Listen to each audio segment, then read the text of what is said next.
એ ડાયરાને રામ રામ, જય જય શ્રી રામ, જય શ્રી રામ,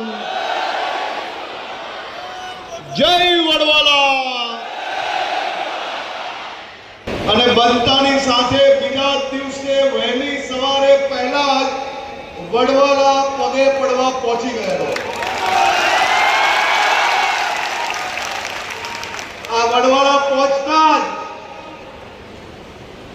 મારા ગુજરાતના લાખો માલધારી ગૌ ભક્તોના આશીર્વાદથી, તમારા સૌના સહયોગથી પહેલું કામ મેં હાથમાં લીધું. એ કામ હતું ગૌ ભક્તોની રક્ષા કરવી અને ગૌ માતાની રક્ષા કરવાની.